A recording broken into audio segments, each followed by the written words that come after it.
Let me tell you something right now. I don't know what the hell I saw last night, but I will say this. It smells. It really, really smells. And I don't mean that in a good way, smelling like myself. No, it don't smell like me. It smells really, really bad, okay? Cinderella herself with the Cinderella shoes, she ain't gonna keep me tied down today. I mean, I got a lot on my mind. Stoudemire, he ain't gonna keep me down. And I got a big boy present. My brother, my little big brother, my man, Big Perk is in the house. I hear he smells too, though. This is what happens when you sleeping in bathrooms on the plane instead of your seat. You didn't think I was gonna tell the world? Full You didn't think I was gonna tell the world? First Take's in the house. Let's go. Philadelphia, for the fourth time in the last 5 years, goes out in the Eastern Conference semis. We wanted to see if we had enough time to put it together, and clearly we did not. We tried to build a championship contender team so fast. We just came up a little short. The goal was to win a championship, and it didn't happen. We all were not good enough. And there's that. Good morning, everybody. Welcome into First Take on this Feel Good Friday. As Stephen A. said, we are crewed up today. Amari and Big Perk getting adjusted there. You good, or you need some help? No, I got it. You good? You know what? I'm starting to be a pro at this right now. Yeah, you are. Yeah, you are. Stephen A., of course.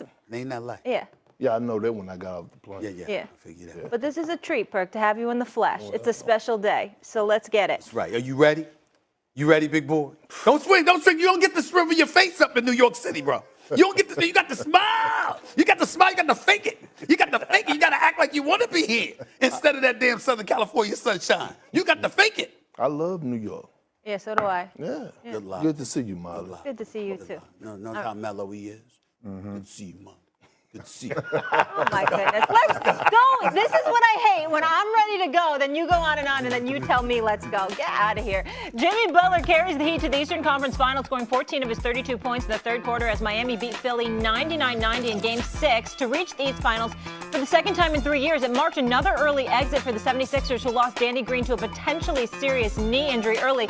Then watch James Harden take just 2 shots in the second half. Here's Joel Embiid on that very subject, not holding back.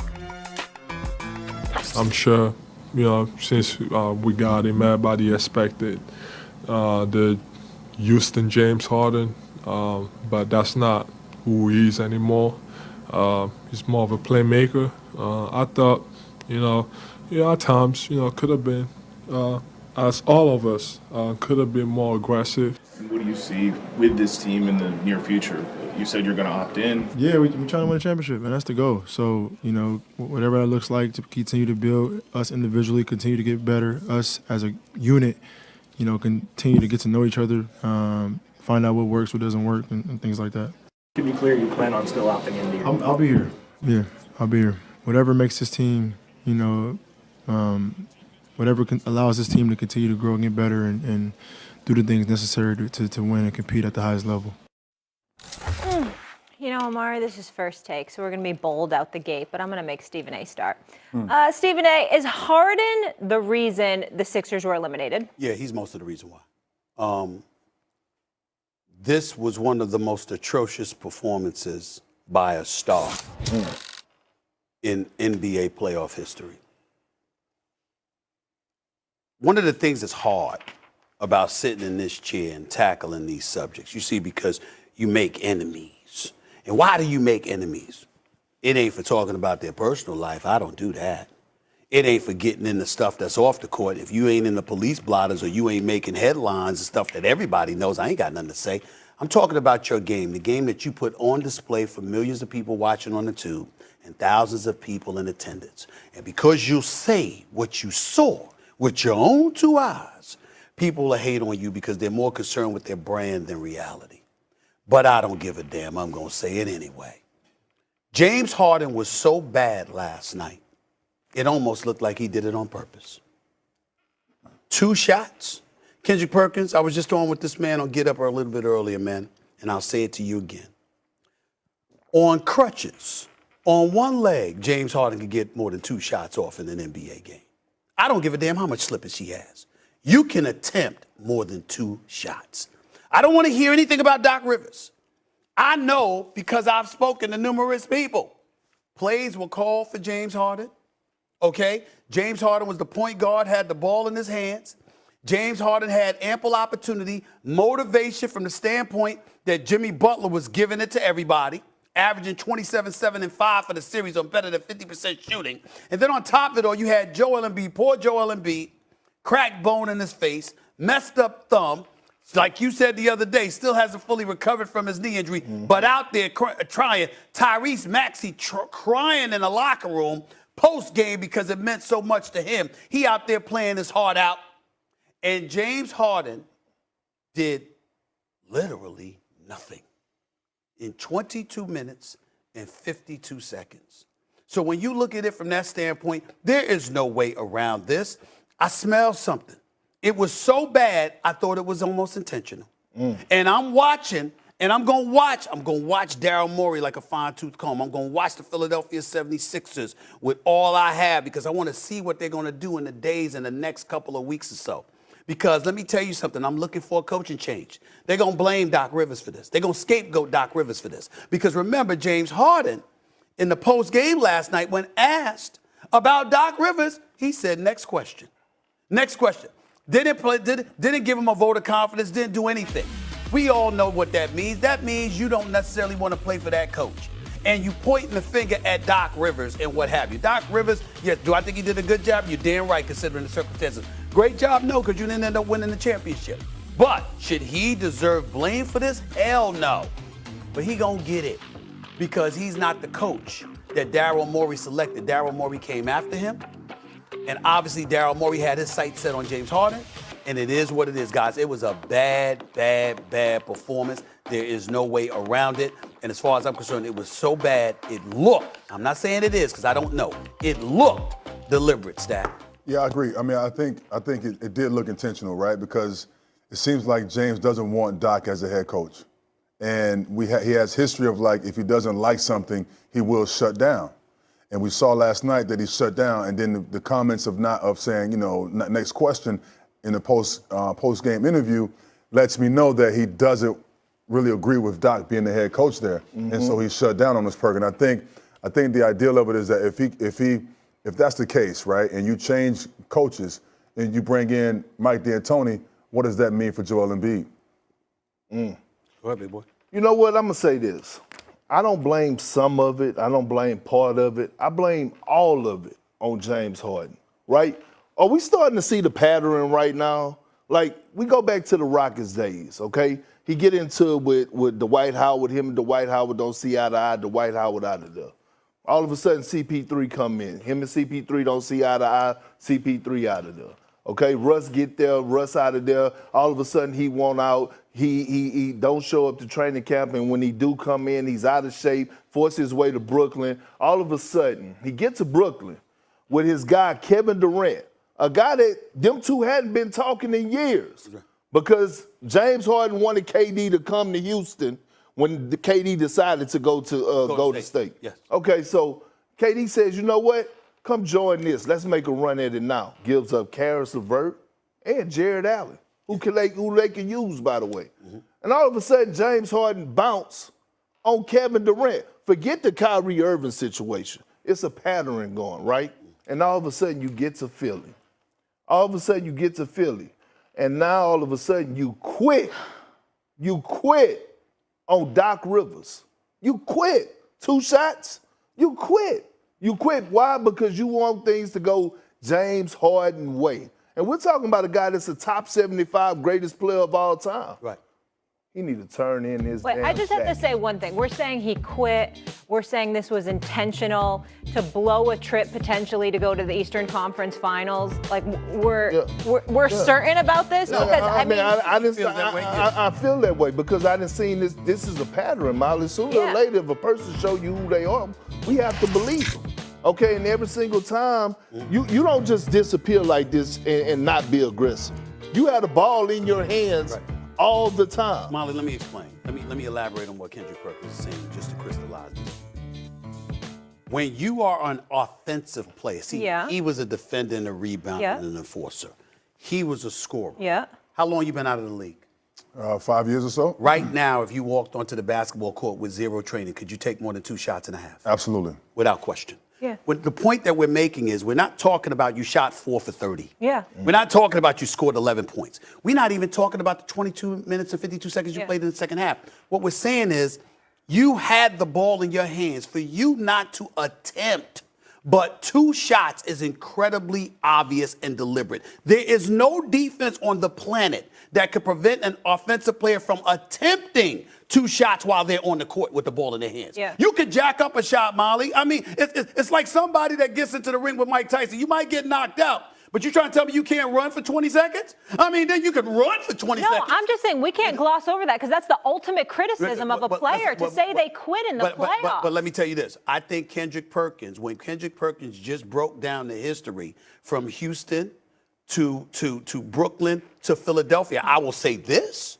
All right, I don't know that definitively, but James Harden is in no position to throw shade on Kendrick Perkins for what Kendrick Perkins just said, because we spitting facts. And so when you look at it from that perspective, okay, now we get to Daryl Morey. Because you Daryl Morey, and the reason why I gave James Harden 90% of it, the other 10% I'm gonna reserve for Daryl Morey. Why? We all know that Daryl Morey, regardless of, I'm not saying it was an official offer, but there was a scuttlebutt. There was noise about a C.J. McCollum and a Robert Covington. Okay, you could have got those for James Harden. I'm sure there were other offers. The point is, everybody and their mother knew he wanted James Harden, which was why Sean Marks held out. Because he knew you wanted James Harden come hella high water. Doc Rivers is not the coach you hired. You came in after Doc Rivers was there. So you got aspirations for your own system, your own coach, your own guy. James Harden, you were in Brooklyn. You said what you just said. You know why? Because you experienced it firsthand. So he wants out of Brooklyn because he wants to get with Daryl Morey. Daryl Morey is his guy that caters to him because we know how Daryl Morey caters to star players. That's right. And I'm not disrespecting Daryl Morey. I'm just spitting facts. Daryl Morey has a reputation. He caters to stars. He caters to stars so much so that it's made coaches uncomfortable that other players that were less than stars have been ignored by him. But he loves James Harden, and we all know that, and James knows that. So, and then not only that, if you make the deal, it behooves you to look good. You can't trade for James Harden and send away. Yeah, Ben Simmons is one thing. But what about Seth Curry, Andre Drummond, and 2 first-round picks? And in return, you get this version of James Harden? No. So what's the best way to enforce change? Success ain't it. Right. Failure is it. And so Molly, like, think about what Stephen A. is saying right now. I want you to think about when James Harden arrived to Philly on the PJ. Who were the 2 people waiting on him? It was Daryl Morey and his wife. Nobody else. They're the only 2 people that met him at the Jet. It wasn't Joel Embiid. It wasn't Doc Rivers. So when I look at last night in particular, I'm like, man, your big fella is 50%, if that, right? But he's out there giving everything and more that he possibly can. You go out there and you take 2 shots. But Molly, he has a history of doing No, it. I believe you. No. I'm just saying, I just want to be fair because it's one of the worst criticisms. You both said it's intentional. You said it's quit. So I just wanted to make sure we're intentional, that we're standing by that. Because I don't know why the Sixers would want to keep him then if they have a player that's going to quit on them. And we don't even know if he can get it done in the playoffs. And I don't think they should. All right, and you don't. Go ahead, elaborate. And I don't think they should keep him because you know why? Him and Joel Embiid are 2 different people on 2 different agendas. We'll see James Harden in the next 2 weeks. We'll see him out with Lil Baby. Or we'll see him popping bottles in the club. We're not going to see Joel Embiid doing that. Right. Joel Embiid is in the lab getting better. Joel Embiid actually trying to be the best player in the world. Joel Embiid wants to win. After they're home crying over the fact that they lost. Yes. Joel Embiid wants to win. I don't know that about James. Jimmy Butler. Because let me tell you this. And Amari, look, he could contest to this. You have certain players in the NBA, Molly, that actually want to win and want to go out there and get a championship. And then you have certain players that are in regular season, do all that they can, get all the top money, the top dollars, and they just care about the lifestyle. No, I get it. So at the end of the day, I feel like him and Joel Embiid, they're not on the same mission. And I think Joel Embiid, what he said after the game, hey, we wanted them to be aggressive. Nobody told them not to. So now then, what does Philly do from here now? So now I think you have to figure that part out because are you going to get a full committed James Harden who want to be, like Perk say, reach his full potential? Does he want to be the best player he can be? He's a top 75 all-time guy. So you would expect for him to be want to be. He's suspended. you would expect him to want to be like the top, top guy. And I don't know if he's going to be that. Now, am I giving him the benefit of the doubt that this summer he can train and get himself in shape and come back and be the old James Harden? Yes, but is that over the pattern or over the years? Is that something he's going to do? We have no idea. Joel Embiid doesn't seem to think he's still that guy based on the post-game press conference. That's what I'm saying. But think about what you just said. James Harden is not a young guy. James Harden is not Tyrese Maxey. Right. James Harden is 33, 34 years old. Absolutely. What are we talking about? If you haven't done it by now, then it's a little late at this point. We keep saying that. Oh, man. Yeah, but Kirk, what's the move then? What's the move for them to really contend? They've got the superstar in Joel James Embiid. Harden turns 33 August 26th. Yeah. Look, listen, in my opinion, I say this, right? You got to keep Big Philly. Joel Embiid, he can't go nowhere. You keep Tyrese Maxey and you find a way to move Tobias Harris and James Harden. That's just my honest opinion. Let me say this. There's a bigger point that I need to bring up, and this is just personal and very, very passionate for me. Okay. And I want to put on Front Street why I've been so ticked off, whether it's Kyrie Irving, it's Ben Simmons, it's now James Harden. I don't think people, I'm not talking about you two, I don't think people realize the damage that they have done to the future of the league as it pertains to, collective bargaining negotiations and how these players are going to suffer. Molly, you have Ben Simmons. That story we've touched on ad nauseum. Kyrie, that story we've touched on ad nauseum. Now James Harden. The owners usually only need one issue to buffer their point, to make sure that they streamline things just a little bit, trim things just a little bit, and get more structure and more discipline to make sure they're getting the bang for their buck. They now have 3 separate incidences or 3 separate subjects, 3 separate dudes to lean on. In Ben Simmons' case, you don't want to play at all.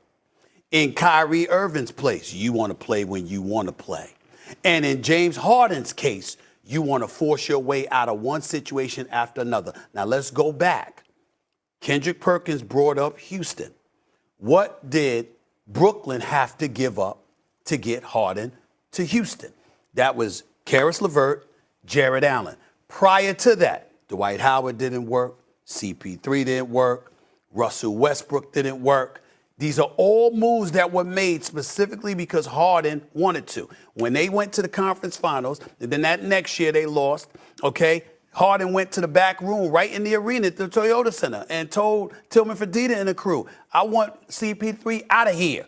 Okay, so they did what he wanted them to do. So you got those 3 incidences. So that's 3 players. Then you got 2 more in LeVert and Allen. That's 5 players. And then now you Philadelphia, sure you got rid of Ben Simmons, and that's neither here nor there. But the Seth Curry's a young brother that can play.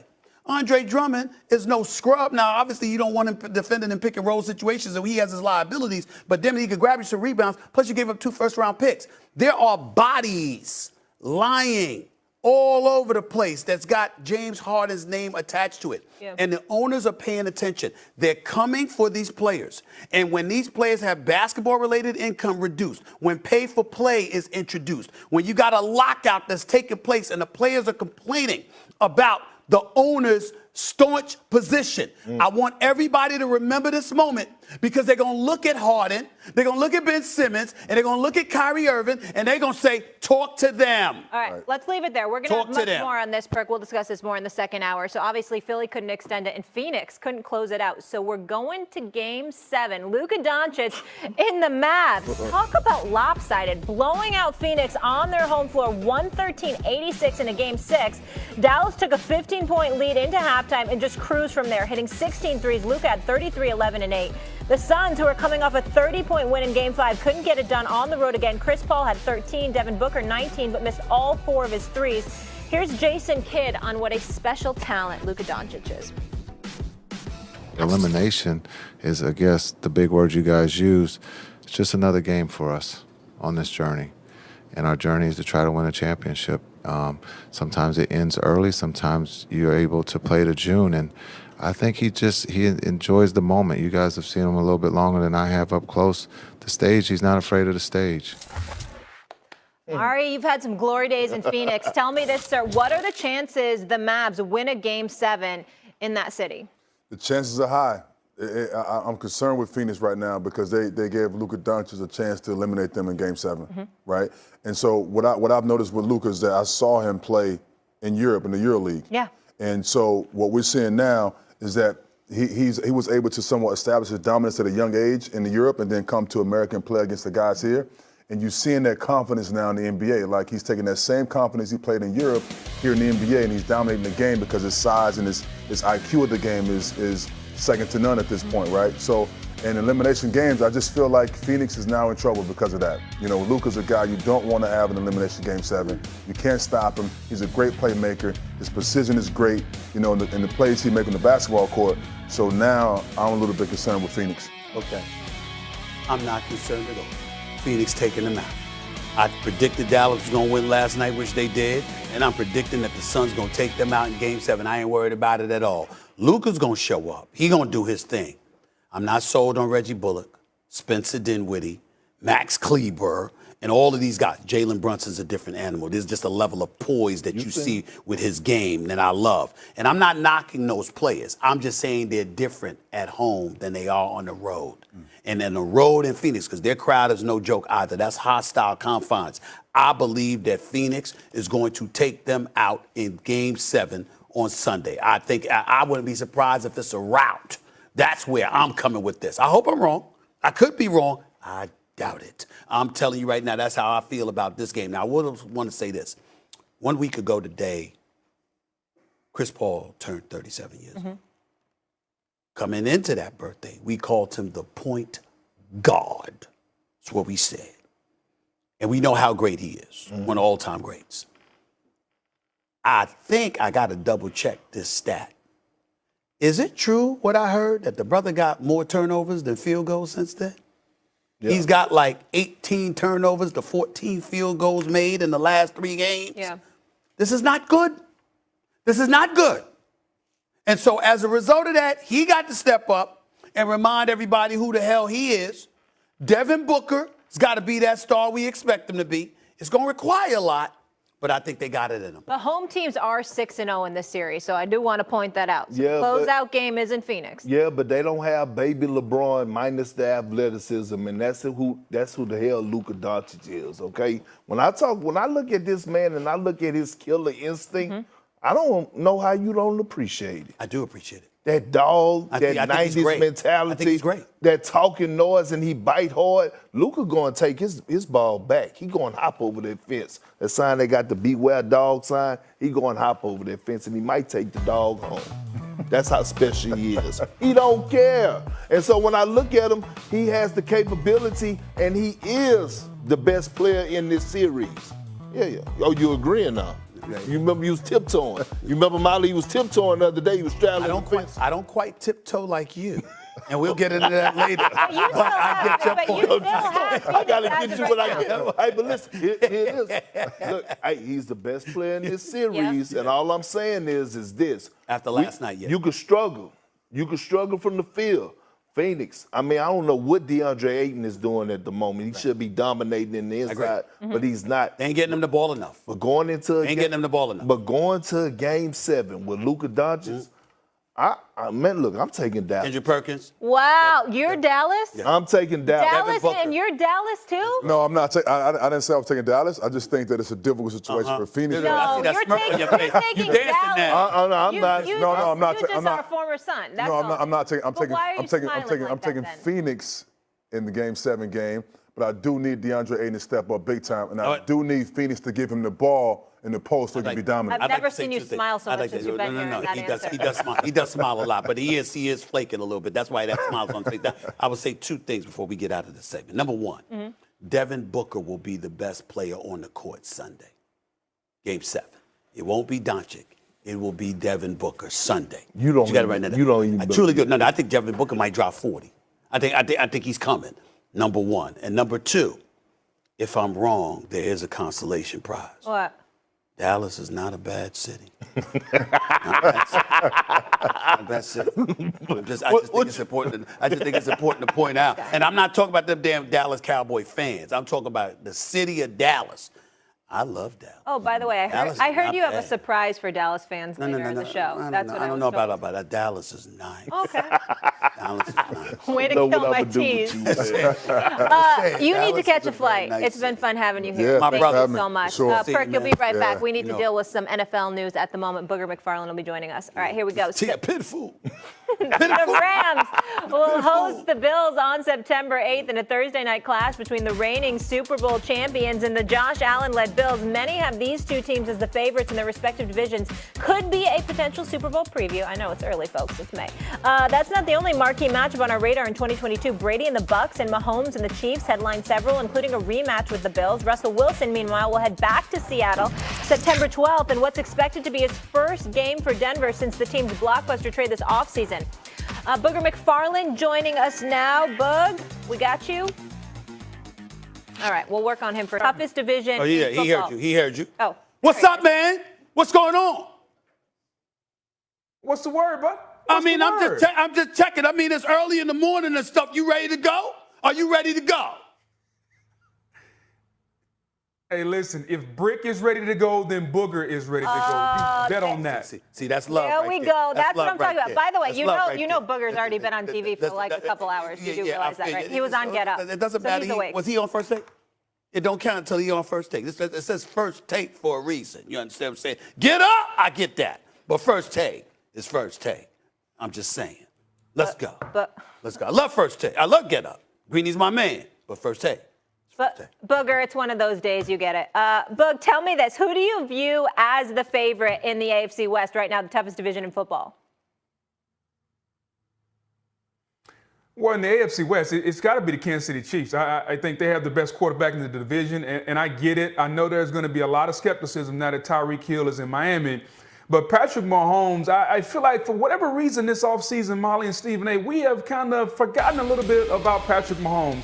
This seems to be the offseason of Brady coming back. You talking about Joe Burrow, Justin Herbert. Like, we're talking about everybody else except maybe the most talented quarterback the game has ever seen. And I just think that you're going to get a motivated Patrick Mahomes because everybody's going to say, well, how are they going to do it without Tyreek Hill? How are they going to be able to manufacture those big plays? And I think that this guy is going to come out and for the first time, maybe since the first time he stepped on the field, you're going to see a guy with something to prove, not only to himself, but to everybody else out there. So I think there is no question in my mind, Stephen A., that the team to beat in the West it's got to be Patrick Mahomes. As long as that triumvirate of Eric Bieniemy, Andy Reid, and Patrick Mahomes is together, they have to be the team to beat. Well, it didn't help him against Cincinnati in the AFC Championship game. I'm sorry, Booger McFarland. I think you just caught up in the sauce a little bit thinking about what they did over the previous years. I'm sorry. I think a new team has arrived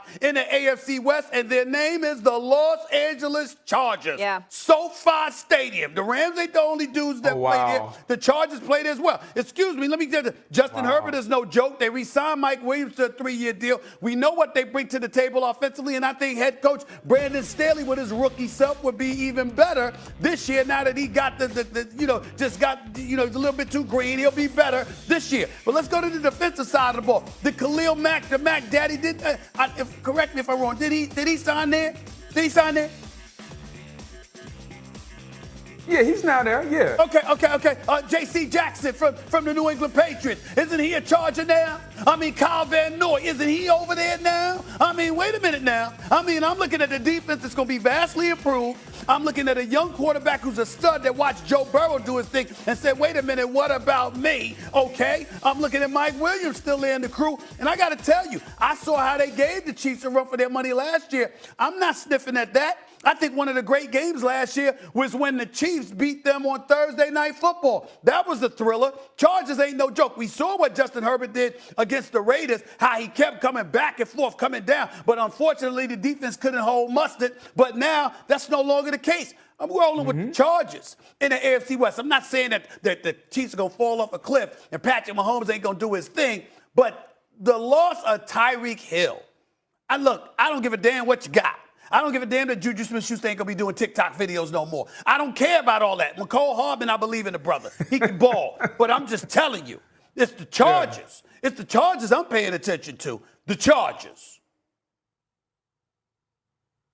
Here's what you're missing, Stephen A. And for somebody that's as astute as you are, I'm very surprised that you're missing this. You're talking about a lot of individual pieces that have yet to be able to put it together and do it. You're banking on Brandon Staley, a coach that he coaches football like he's betting on blackjack in Vegas. You know what? Don't worry about it. Let's go for it on this fourth down. No, we missed that one. Let's go for it the next one. I agree. You can't coach football like that. And yes, they've gotten better on defense. The talent is better, but until I see these pieces fit together, their defense was terrible last year. It needs to be better. So yes, the talent will help, but I have to see that. I've seen the Kansas City Chiefs do it. I haven't seen the Chargers do it yet. Well, let me say something to one of the old heads like yourself, okay? The reigning defending Super Bowl champions are the Los Angeles Rams, coached by a guy named Sean McVay, who, by the way, his decision-making is impeccable. It truly is, but that's a different subject for another day. The point that I'm making is this. Sean McVay,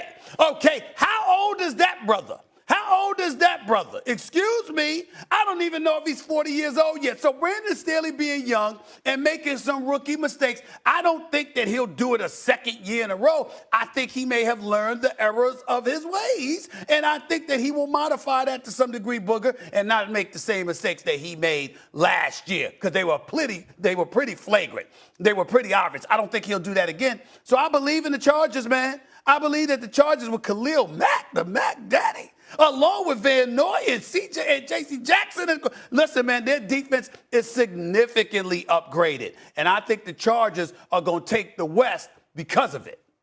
They have the 10th toughest schedule in the NFL, but the Chiefs. You know, the one thing I'll say, Stephen A, is Molly, I got one more thing. Stephen A is banking on Khalil Mack being the Khalil Mack from a few years ago. That's like Philadelphia banking on James Harden being the James Harden that he was in Houston. Maybe that player doesn't exist anymore, Stephen A. Let's not just go off of reputation. Let's not just go off of what you were. Well, first, Booger couldn't appreciate this. Well, I'm just saying. I got Booger. Booger didn't see what me coming with this. See, Booger lives in the sunshine, in the Florida sunshine. Yeah, smart See, in man. Chicago it's cold and rigid, and every hit hurts just a little bit more. But when you get to warm weather and it's marinated a little bit, you understand? And you get to loosen up and sweat just a little more. I mean, it's a life-changing thing. It's a life-changing thing. What are you, like a reptile that needs to live in sunshine? I'm not saying that Khalil Mack is going to be the Khalil Mack from years ago, but he's going to be significantly better than what the hell they had there last year.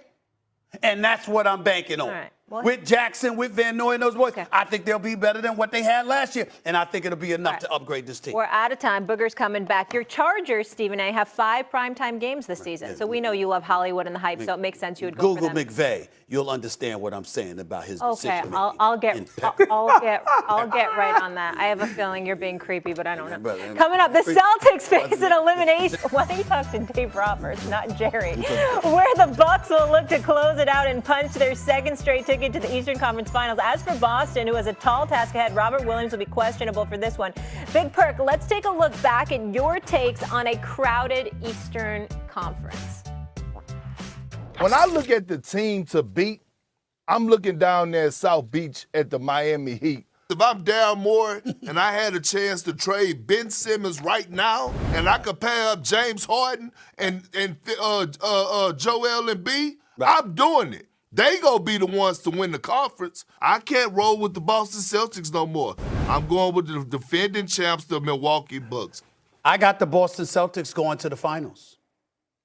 I got them winning it all. The Boston Celtics, I'm riding with them to win it all. This is not breaking news.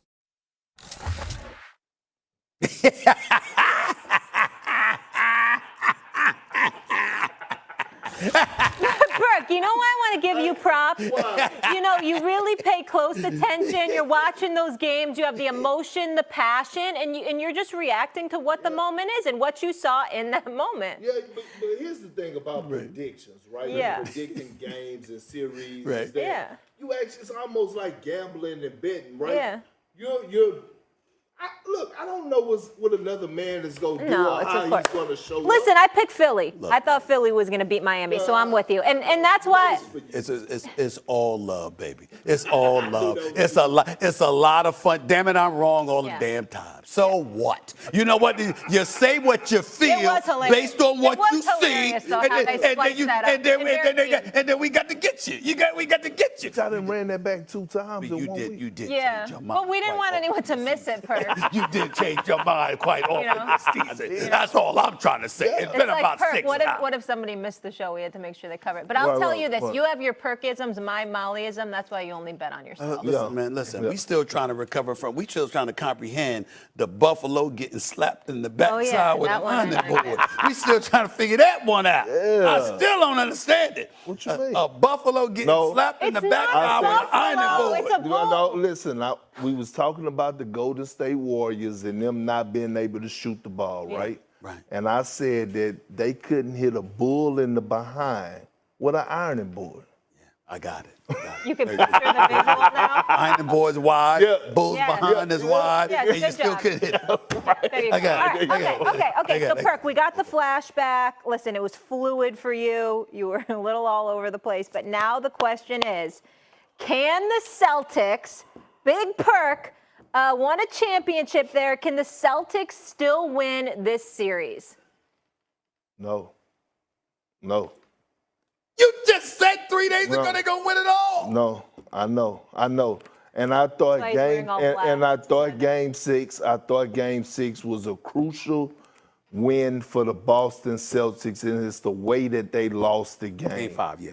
And it wasn't because they gave it game 5. It wasn't because they gave it away. The Bucks went took it. And let me tell you why I feel the way I feel. Giannis Antetokounmpo. It's great.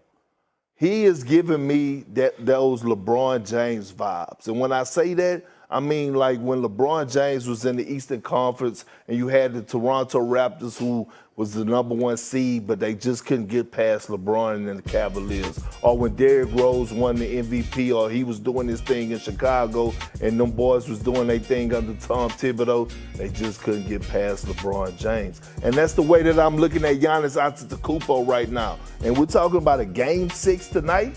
Remember what he did last game 6 that he played in the NBA Finals. Yeah. In that same arena. Yes. And so when I look at the Celtics and I'm looking at them play without Robert Williams, that means that the paint is going to be wide open. I understand Al Horford has done a wonderful job, but I think them losing that game, blowing that 14-point lead in the 4th quarter, I want the Celtics to win. I hope they win, but I got the Bucks winning tonight. They closing it out. Couple of points that I want to make before I even get into what you just said and what my prediction is going to be. I love the fact that you brought up the Greek Freak. And I love the fact that you brought up LeBron. Because when we got into that, when I brought up that subject about future collective bargaining negotiations, dudes like that are who's going to have to come to the rescue to say that ain't us. This is what we bring to the table. And the vast majority of NBA players, more than 90% of them, show up to work and care.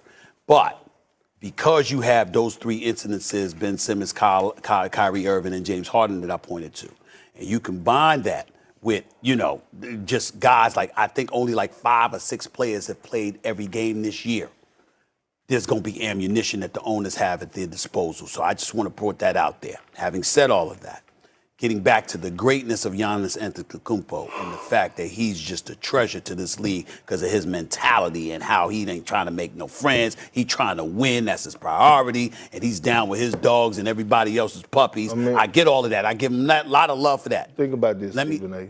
He shows up at the game in the sweatsuit and black Air Force Ones. That's right. And if somebody pull up Molly in black Air Force Ones, you know what that mean in the hood. There we go. It's trouble. It's trouble. So here's the deal. I still think they're going to lose tonight. I think that Jason Tatum and Jaylen Brown, for the second game of this series, I could see Boston finding a way to win the night and losing Game 7 back in Boston.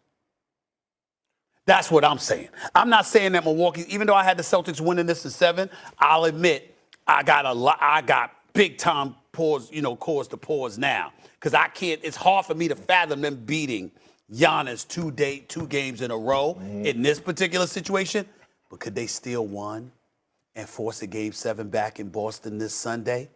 I could see them doing that. Well, we go see tonight. And I would. What do they need to do? I'm picking Boston to win tonight. What does Boston need to do to win tonight? Well, one, I mean, when you look at what they did in Game 5, right? Think about this for a second. Everyone kept saying, against the Bucks, you can't get to the paint or you can't get to the basket.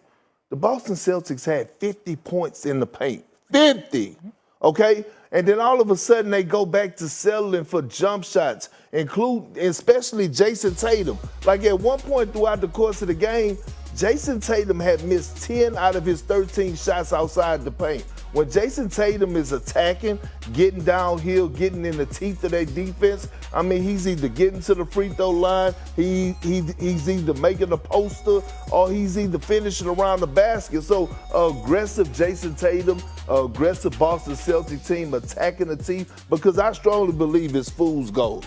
Okay, especially when they go small and they take Big Lopez out the game and they move Giannis to the 5. I think they have a great opportunity of getting to the paint. But can I say this for a second? Think about this. We talked about Luka. We talked about Embiid. We talked about Giannis. And the other day we talked about Jokic, back-to-back MVP. The international players are taking over the game of basketball. I said that this summer. It's a good point. The international players has taken over the game of basketball. That's 4 players that are in the top 7 in this league. What do you attribute that to? I mean, just think. When I look at how they carry themselves, think about it. Jokic in his house working on his game. Embiid the same way. We know we ain't gonna see Giannis nowhere like that. He might go to the grocery store. Luka Doncic is doing his thing. I think when you look at the dedication, I think how they take their job serious, and we got to be careful, because Stephen A. talked about the collective bargaining agreement and how the owners are going to bring up that situation. What we need to be careful of is how teams are going to start drafting more international players. Let me say this to you. I don't disagree with what Kendrick Perkins says. It makes me incredibly sad to say it, because the vast majority of players in the NBA do what they're supposed to do. But the select few can ruin it for the many, image-wise. The imagery is bad. I would repeat, owners only need one excuse to come at you. They got 3 flagrant ones. And when you look at these European players, let's think about that. When you talk about Giannis, you know what you're talking about? You talk about Greece. You talk about this brother coming over from there and being prideful about who he represents. You talk about Jokic. Remember when he got into that stuff with Morris? His brothers, they don't have no Twitter accounts. They created one just to say to everybody, look, he didn't start it, but he finished it. It's over. Let's pump the brakes. I'm paraphrasing. Let's pump the brakes. Let's not start anything here. His brothers opened up a Twitter account just to make sure everybody knew. And showed up in Miami. And showed up in Miami to let them know this service. Yeah, different mindset. You understand what I'm just saying? That these brothers don't play now. You understand what I'm saying? You know, they let them know. You want to know what real gangsters like? Let me show you. They showed up from another country just to show up. We here. Don't think about that. When you think about stuff like that, you brought up Jokic, you look at Luka Doncic. We talk about Luka needing to get in better shape. You don't see this brother just missing games for no reason. They care. They represent something more than themselves, and they understand anything they do wrong is a blemish, not just on themselves, but on the nation they represent, and they handle it accordingly. And that is a big thing. We're not doing that. Of course, it's also a totally different perspective growing up somewhere else. Totally. All right, we'll keep it rolling here, guys. No one is trusting the process right now. Philly is gone, and so far the... Don't let them get to you, Molly. No, what you I gonna do with him? I What you gonna do with him? Some of those looks are going to get retired, but not the Tiger shirt. I still like the Tiger shirt. Tiger shirt's nice. Yeah. This is nice. It's nice. I mean, Are you going to be okay in Miami? The purple, I don't know. The purple's a little boxy. I'm not into the purple. I'm always okay in Miami. No, I'm saying, are you ready? Because when you had your roar and the whole thing, I just want to make sure you're ready. Como está? Oh. my God. Como esta? I can't. I can't. Oh, yeah. Speaking of Miami, I'm glad Stephen A's working on his Spanish. That's good. He's ready. I don't even know what that was. Just please stop. Okay, that's Puerto Rico. All right, the Heat are headed to the East. Okay, just settle down. I was in Puerto Rico when I said that. Oh my.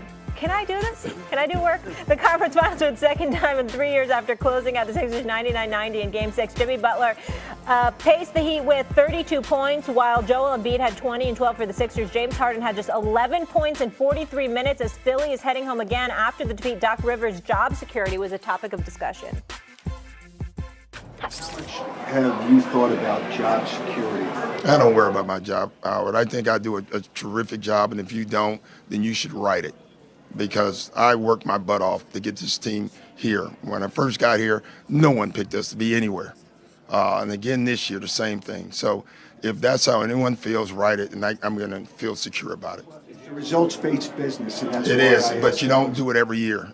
Every time you're wrong, should you lose your job? No. So it's the same thing, all right? But listen, if you believe that, then go with it. Okay, Kendrick Perkins tweeting this. I hope Doc does get fired. I edited a little bit so I could say it right. He needs to be in LA with the Lakers. At least he knows the point forward LeBron James is going to be in shape and actually compete. Get him away from Harden. Please carry the hell on. Is Doc better off coaching the Sixers or the Lakers? Lakers. I can't deny that.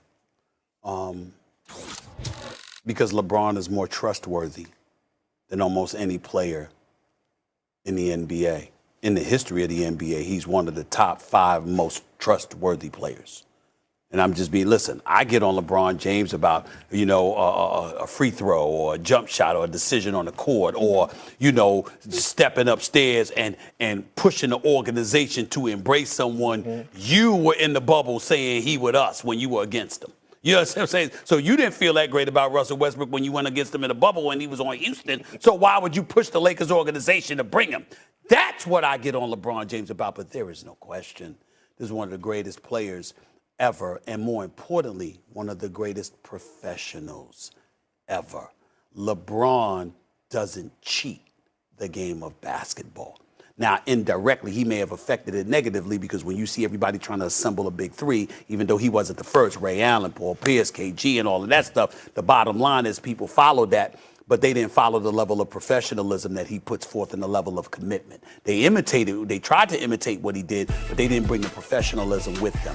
So we have to understand that. But there's no question that if you're a Doc Rivers, you would be better off there. And here's the reason why. First of all, let me get some news out of the way. I've been told within the last 20 minutes that they're having a team meeting within an hour or so.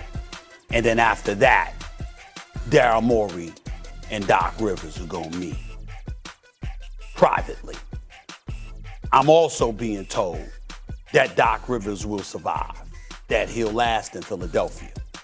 What you saw in Philly, let me take some umbrage with what Doc said. I don't agree with Doc Rivers that he did a great job. I think he did a damn good job. I don't believe he did a great job because I think when you do great jobs, you take something, you take nothing to something, or you win the chip. Those are the two things that I qualify as greatness. That's not the case here, but he did do a damn good job. And let me caution everybody that's watching Doc Rivers speak to those reporters now. That Doc Rivers is a guy that has been going through it the last few months because he's heard all these D'Antoni rumors. And Doc Rivers has been around. He's been a coach in the NBA for 23 years. He knows what handwriting is on the wall, meaning that you got people out there bringing up D'Antoni or questioning this or that about Doc Rivers in the months leading up to these playoffs because the stage was being set for him to be railroaded. So Doc Rivers smelled a rat. And obviously, people use the media to do that. The media ain't making up the stories, but the media has their own different sources. And so those sources make sure that information is leaked out. And as a result, Doc Rivers has to be subjected to that constant inquiry that takes place because the coach talks to the media after every practice and they talk to the media after every game. And so, and before games. So you have to deal with that. And that kind of stuff, I mean, who knows what kind of blisters or whatever it is on his damn tongue from him biting his damn tongue all of these months because of what he's had to hold in. So that statement that you saw Doc Rivers get and how he came at the media, it's really, really him saying, I know what the hell people have been trying to do to me over these last few months. I would tell him it ain't the media. It's people leaking stuff to the media because they were trying to railroad Doc Rivers. But Harden was so flagrantly bad. People in Philadelphia ain't thinking about Doc Rivers this morning. They thinking about the fact that you got a dude that's eligible to get a $200 million extension that showed up in the second half last night and took 2 shots. That's what they thinking about rather than Doc Rivers. Floor is yours. You know, it's hard for me to talk about a situation like this because I won a championship with Doc Rivers. He's like a father figure to me as a mentor in the basketball world and in life. But I have a problem with when I think about Doc Rivers and the situations that he's been in since he's left the Boston Celtics. Trust and loyalty. Think about this for a second. He was with the Clippers.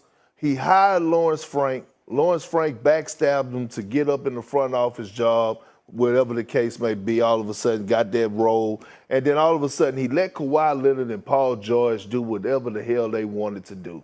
And then right after that, when Paul George had his mental health issues down in the bubble and Doc Rivers was there for him every step of the way, guess what? He went behind his back and he got Doc Rivers fired.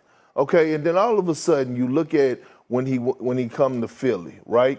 You look at when he come to Philly, and I'm looking at this situation in particular, and I'm saying to myself, I'm saying, well, damn, Daryl Morey and Doc Rivers have a little history, you know, from being in Boston. Daryl Morey was there when we was there, you know, when he was first starting off under Danny Ainge. And now all of a sudden it's trust and loyalty again. So if I'm Doc Rivers, I'm getting the hell out. I'm getting the hell out. I don't even want this job. The fact that they're having a team meeting really about whether or not they should keep Doc Rivers. I didn't say that's what the team meeting was about. No. But I'm speculating. Okay, I got you. Okay, because usually when it happens like that, first of all, the only person that they really should be talking to is Joel Embiid, whether or not if they want to keep Doc Rivers.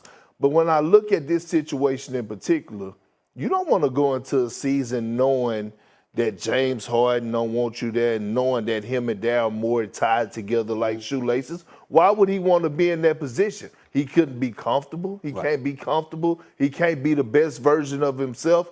I would like Doc Rivers to go somewhere like the Lakers where he could be the best version of himself. Now, look, the Lakers organizations ain't just peaches and cream now. I get all that. But they respect Doc Rivers. Yes. LeBron James is going to respect Doc Rivers. Anthony Davis is going to respect Doc Rivers. So when I come to it, when I look at it, Doc Rivers has been one of the most loyal, trustworthy guys around, and he keeps getting backstabbed. Right. Well, let me say this to you. Number one, Doc Rivers is going to coach. You ain't going to tell Doc Rivers he can't bench somebody, he got to play somebody. Don't hire him because you ain't doing that to Doc Rivers. That's number one. So, again, you know, I don't think the Lakers would do that. They swear that's not what they would do. I'll take them at their word. That's number one. Number two, in the interest of fairness, because I'm not questioning anything that you said, but in the interest of fairness, Lawrence Frank has repeatedly denied such accusations about himself when he was with the Clippers. Paul George has denied that he took that position against Doc Rivers when Doc Rivers will ultimately let go. My biggest issue is that the quiet assassin himself, the Mr. Kawhi Leonard, said nothing. You know, that was my thing because we all know he was the face of that franchise, okay? When they lost in the bubble, he said nothing. So that was a big, big deal. He wanted a point guard. He wanted a natural point guard, but he didn't say anything in support of Doc Rivers. That's number two. Number three, let me come to Daryl Morey's defense in this respect. I blame the Sixers organization, the ownership, more than Daryl Morey. Wow. Daryl Morey doesn't owe Doc Rivers loyalty. Daryl Morey didn't hire him. He was there when they brought in Daryl Morey. So the fact of the matter is, last time I checked, Elton Brand was highly respected. Gotta wrap it up. He was here. doing a good job. He would have did a good job. He had a relationship with Ben Simmons. You should have left Elton Brand there and not bring in Daryl Morey at all. But since you did, Daryl Morey didn't hire Doc Rivers. So what loyalty should he have to Doc Rivers? That's my issue. All right, we've got to leave it on that note. When we come back here on First Take, the Cowboys have the weakest 2022 schedule. Damn Cowboys. I feel like that's one of your best acting jobs, you but know then at what, the same man? time, it's like he's not acting, right? He's not. But He is, he's, but he isn't. It's in between. Yeah. I tell you what, that was. He got me. He got me. I gotta say, the Stephen A. Cowboys never go low budget. I mean, right. the whole thing. What's up? No, what's up, Stephen A. What's up, Big up, Papa? Woody? What's up, Big Papa? What's up, dog? What's going on? Hey, was that Brick acting right there? Was that Brick? Jerry Jones, my buddy, Hey, my hey, neighbor buddy. hey, He asked me for a favor. They needed me to promote the Dallas Cowboys 2022 upcoming schedule. And I couldn't say no to my buddy. I couldn't say no to my buddy. And that's what happened. That's what happened. Hey, Woody, you know, Brick made someone get in a car accident in Houston when That's they right. sick. That's right. Yeah, he was walking the street. They didn't That's right. see Stephen Wait a A. minute, what you By the mall, talking by there? the What mall, you talking by the first? mall, by the mall. Huh? And they were driving I'm and just they saying- screeched and did a sudden stop break and they got blindsided. There's a 3-car accident. It's a true story. It's a true story. That's I'm a just telling tall. you. I don't believe swear to you, that's it a happened. tall It tale. happened. It happened. I kept walking. I Oh mean, what can I do? I mean, I can't unmake the accident. There's nothing I can do. So I kept walking to the mall. I had to go to Neiman Marcus. But This I did whole appreciate story it. is fishy. You walk into the mall, Absolutely. they recognize With Brick Juvie, and not with Juvie. Stephen A. That's right. This is That's all right. fishy. Excuse me. My hand to the good Lord. I'm calling Juvie at 12:01. I have people. I mean, there are old white men that come up to me and go like this. Excuse me, Miss Smith. Don't mean to interrupt you. I know who you are, but my wife wants to take a picture with you because she says you're a Brick on General Hospital. That is the absolute truth. That is the absolute truth. And by the way, just as an aside, Brick has been summoned back to Port Charles. Really? So I will be back. When can we expect this? Well, I got to You do don't it have this the month. date. I got to tape Okay. it this month. I told them I got finals to do, and they rearranged the schedule just to make sure I could come. I'm serious. I'm just my man Frank Valentini, Maurice Bernard, my boys. I mean, they looking out for a brother. They understand Brick is needed to Port Charles. Oh, Port Charles, General I'm coming. Hospital rearranged. General I thought you meant the NBA Finals rearranged the schedule. No. The General Oh, okay. Hospital. Got it. General Hospital. Got it. I'm not I that just want to get the details straight. I'm not that 'cause important. That's part I'm of not my that important to job. Adam Silver. I'm not that important to Adam Silver yet. I'm not that important. Oh my Okay. goodness, Okay. Woody, it's good to Well, see you. All right, Stephen A., how many games, in all seriousness, will the Cowboys win this season? First of all, I don't know. I mean, they're the Cowboys, okay? I mean, we know they lose games they should win. They lose games they should win. I'm saying it should ones they shouldn't. They win a few games sprinkled here and there. I guess if I had to guess, it'd be about 10-7. I can see them beating the Giants twice, I tell you that much. I can see them beating the Commanders, whack. Corny name, okay? I can see that happening. I can see them beating the Vikings. I can see them beating the Texans. I see them split with the Eagles. I can see them beating the Lions at home, okay? I can see them beating, again, I said the Giants twice, okay? Yeah. And so I would say, safe bet, I'm going to predict the Cowboys are going to go, I would say 10-7. 10-7 or 9-8, one or the other. Doesn't matter. They ain't winning the playoff game. They ain't winning the playoff game. Woody, what do you think? It really don't matter because I got the Eagles winning the NFC East anyway. So, we can talk all this 9-8. noise. We can 9-8. talk all the noise, but I think Jalen Hurts and company, they ready. We know that there's been no back-to-back NFC East champion since, 2003? Mm-hmm. So it's time for a new one. I'm going with Philly. It don't even matter. What about you, Big Perk? I know you watch your football. Yeah, I do. And I actually ended my relationship with the Cowboys 3 years ago, Yeah, I and it knew was that. and it was the best thing that ever happened for me, far as with my blood pressure. Yeah. And so I really don't care how many games they win. All I know is that until they get some order in the front office, and I tell this to Swagoo all the time, me and him get into it all the time on Swagoo and Perk, until they get some type of structure. Until they, everybody can't be a chief. They got to have some Indians, you know. Until they get it right, You know, they going to be always where they at, you know, scratching, knocking at the door, losing in the first round, things to that nature. But to be honest, I don't care. I'm focused on my Cardinals. Yeah, that's what I'm focused on. Listen, the fact of the matter is that the Dallas Cowboys, they won't let you down. They just don't do it. I mean, right? Listen, all you got to do is be patient. They're going to start with some games. They're going to get you excited. And you know, but my concern is, I got to admit to you, as much as I can't stand Dallas Cowboy fans, because they truly make me sick. I can't stand Cowboy fans. I do love the city of Dallas, though. It is nice. But I can't stand Dallas Cowboy fans. They just I wonder why you love the city of Dallas. If a nuclear bomb dropped, a cockroach, a rat, and a Cowboys fan will come out of the rubble. This is what happens. I mean, it's who they are, okay? And they just make me sick, claiming they're going to win a Super Bowl after another feudal season. But I have to admit, my buddy Jerry Jones is special to me. And I got to tell you that him winning, you know, while he's still on God's green earth is something that would touch my heart. So I got to remember, I could tell you right now, before I see a Cowboy fan, I can root for Jerry. Now, the Cowboy fan is going to come in the next hour and ruin it. There's one of them running in this building somewhere. And I'm going to run into one of them that's going to say, you know, we're going to win the Super Bowl next year, right? And then they're going to just turn my attitude around. But for the moment, I would tell you, my heart's with Jerry Jones. I love that man, and I want him to win. I want him to win. And by the way, those people that came to my house to do that, Jerry Jones sent them. Yeah. You know, that's they why. did a great job. That's right. They did a fantastic job. It was a first-class production, really. But Nothing low budget about I will that. say this. I will Cowboys. say this.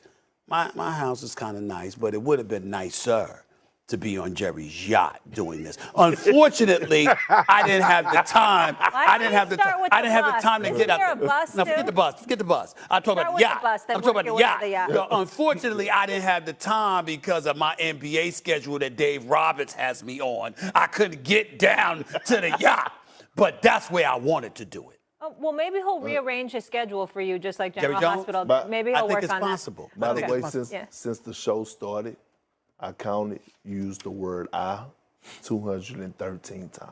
Really? Yeah. That's a bit excessive. Yeah. It was more than 24. It was more than 24. We went 213 times. You know what, Perk? There's no I in team. That's why, thank goodness, I'm here. That's right. Just follow the yellow brick road. You'll be all right. Follow the yellow brick road. You said it. There's got to be some Indians, right? Big Papa! I'm good. You good, bro? Good to see you, Woody. Hope to see you in person soon. By the way, soon. before we let him go, what do you prefer, Big Papa or Notorious Liberace with the piano in the background? Which one is it? Which Big one is Papa, it? baby, Big Papa. Big Papa, that's right. Yeah. We're going to go Big Papa. We're going to go Big Papa. Appreciate you, big boy. Yeah. When we come back here on First Take, the Warriors are... It's been a rough look for Stephen A's Warriors the last couple games, but Perk, I'm starting with you. Are you giving the Grizzlies a shot to win this series, sir? Hell yeah, I am. Look, I've been on the dark side this entire season. I'm not jumping this off. You have. Yes, I have. Yes. I am not jumping off. I am not jumping off the boat just yet. At all. Not just yet at all. Here's the thing. You can know it's a lot of boats in Memphis. Here's the thing. I'm tired of seeing the Warriors. I'm not a hater. I just want to see something new. Okay, at the end of the day, I don't want to see the same old Warriors back to the finals, back to the Western Conference. I told you this about LeBron James. I love him. He's the GOAT. I don't want to see him no more. I want to see the future. Here's the thing about the Memphis Grizzlies, right? They don't care. And now they're starting to play with a little bit more IQ. They're playing with a little bit of sense of urgency. And I'm looking at the Golden State Warriors, and people keep saying, oh, they got the championship pedigree. They know how to turn it on. No, that was the old Golden State Warriors. That's not this Golden State Warriors. Matter of fact, can somebody tell Draymond Green it's okay to look at the basket and actually shoot a shot? I mean, because he's afraid. I mean, I'm sitting up here seeing all the turnovers. He don't even look at the basket. And I'm looking at Klay Thompson trying to force his, find his own rhythm like I told you what was going to happen when he came back. Looking at Steph. Steph don't really have, he's Steph, but he don't really have that same sense of urgency. Kuminga's a raw talent. Andrew Wiggins, you don't know what you're going to get out of him. At the end of the day, look, you can go in here playing. Memphis didn't win Game 5 for no reason. They didn't just jump on the plane, Molly, to go down there and get smacked up. Yeah. The boys going down there on the mission, Period. Couple of things. Number one, hell no, I ain't bored with the Warriors. I'd rather see them than the Memphis Grizzlies without Ja Morant. That's number one. Number two, I'd rather see the Warriors against Phoenix because that's the collision course that's been waiting to happen all year long. Although I would not mind being in Dallas. Let me be very clear about that. And there aren't any Coyotes in Dallas as far as I know. So certainly with Mike Wilbon, let's take that into consideration as well. Number three, I wouldn't say that Draymond Green is scared. I don't believe that at all, scared to look at the basket. I think he recognized that he has 3 lethal shooters around him who should be able to put the ball in the basket. Could he look at the basket more? Sure. But I wouldn't say he's scared. Now let me get to the bigger point. I have the Warriors closing out this series tonight. I told you they were going to win the Grizzlies were going to win game 5. They're going to lose game 6. I will say this to you, though. The Warriors had better win tonight because you ain't beating Memphis for a game 7 back in Memphis. These brothers will beat you up. I believe Taylor Jenkins went to his players and said, beat their ass. And he wasn't talking about points. He was talking about physically. Beat them up. Go after them. You are physically bigger and stronger than this team. We've seen Dylan Brooks draped all over Jordan Poole over the last 2 games. Jordan Poole had 3 points on 1 for 6 shooting. He did nothing. Klay Thompson, who is this guy? Right now, he's shooting 32% from three-point range. Steph Curry, I'm sorry, what is it? Let me make sure I got this right. Klay Thompson shooting 29% from three-point range. Steph Curry's shooting 32% from three-point range. These are dudes who've spent their entire careers shooting better than 40% from three-point range, their entire careers. And somehow, someway during these playoffs, they're nowhere to be found in terms of their level of efficiency. You are right. I got reason to be big time concerned about the Golden State Warriors. They are on their home court tonight against the Memphis Grizzlies. And for this man who picked the Golden State Warriors to win it all, and I've got cause to pause, and you ain't in no position to tell me about that as much pausing as you've done this year. Sorry to break it to you. But I will tell you this, KP, you got me. Because I'm looking at Golden State, and I'm telling you this, they don't win tonight. They ain't beating Memphis in a game 7 in Memphis. They have to win tonight. And I believe they will close out Memphis tonight. Look, let me explain something to y'all about Draymond Green, all right? Very outspoken, authentic, aggressive, right? Kind of remind me of myself. Yeah, he's not a liar. He's not a liar. He don't give a damn. But he will trick you, okay? To a person, he will trick you. See, he'll go in his post-game interviews and he'll say things to this nature. Yeah, to the real basketball minds, they know it's not all about the stat sheet and, you know, I'm out here facilitating plays. That's fool's gold. Because at the end of the day, you're passing up wide open layups. At least try to make the shot. At least try to take the shot. He's afraid of taking the shot right now. So those assists, some of those assists that he's getting to Steph Curry, Jordan Poole, and Klay Thompson, I could go out there and get those same assists. They wide open. They ain't nothing but a pass away. So don't let Draymond Green sit up here and fool y'all like he just, you know, everything come out of his mouth is the gospel. That's the first thing. The second thing is, all of a sudden, let me ask you a question, Stephen A. Get off your phone. All right. All right. Let me ask you a question. Yeah. Remember when I said about if the Warriors don't win the championship, trading Klay Thompson, maybe breaking up the big 3? Yes. You still standing firm that they shouldn't? Yes. Why? Because I think that Klay Thompson is not 100% back. I think that Klay Thompson that we've seen this year will be better next year. Yeah, but at some point you have to move forward. The reason that you're not seeing the old version of Klay Thompson and Steph, you know, they all getting up in age. No, I'm not thinking, well, first of all, Steph ain't going nowhere. We know that. I understand. Right. But in Klay Thompson's case, I don't think it's fair. I think he's been gone for 2 years. He's just getting back. I think the number one thing, even though I don't think he's 100%, I think the number one thing that has hurt Klay Thompson is that Klay Thompson has been an individual that has been too preoccupied with proving the naysayers coming wrong. off 2 major injuries. Rather than All right, but just playing Memphis, his by game. the way, 21-6 when Ja does not play. That is beyond impressive. And Stephen A., no screens at the dinner table. Get it together. Safe to say both Seattle and Philly will So we be eating that? wild when we're like a